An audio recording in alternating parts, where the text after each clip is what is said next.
কাটোয়ার অগ্রদ্বীপে শতাব্দী প্রাচীন গোপীনাথের মেলা এসে প্রথা ও পরম্পরা মেনে পুজোর ডালা মাথায় চাপিয়ে সপার্ষদ গোপীনাথ মন্দিরে যান অসীম সরকার। ধর্মস্থানে রাজনীতির কথা না বললেও ভারতের সমস্ত রকম দুর্নীতির অবসান চেয়ে গোপীনাথের মন্দিরে পুজো দিলেন পূর্ব বর্ধমান কেন্দ্রের বিজেপি প্রার্থী অসীম সরকার।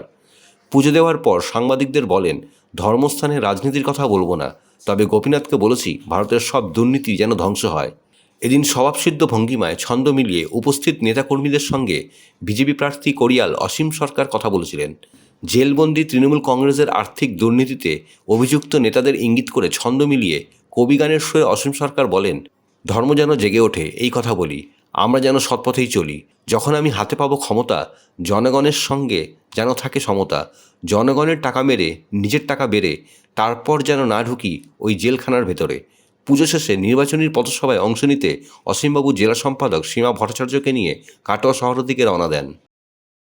বাসনা নিয়ে কেউ আসে তা যেন ধ্বংস হয়, আর এই ভারতবর্ষে ধর্মের জয় হোক আর অধর্মের ক্ষয় হোক।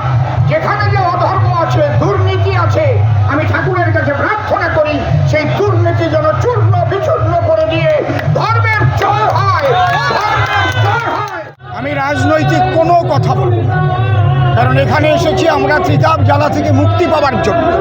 এখানে রাজনৈতিক কথা বলে আমি এখানকার আদর্শকে আমি নষ্ট করতে চাই না। আমি এক কথাই বুঝিয়ে দিয়েছি, ধর্মের জয় হোক আর দুর্নীতিগ্রস্ত অধর্ম তারা ধ্বংস হোক এখান থেকে, এটাই আমার কথা।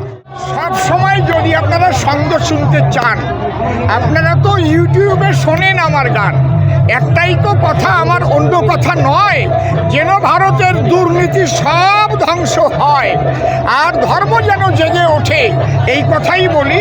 আমরা যেন সবাই সেই সৎপথেই চলি। যখন আমি হাতে পাবো ক্ষমতা, জনগণের সঙ্গে যেন থাকে সমতা।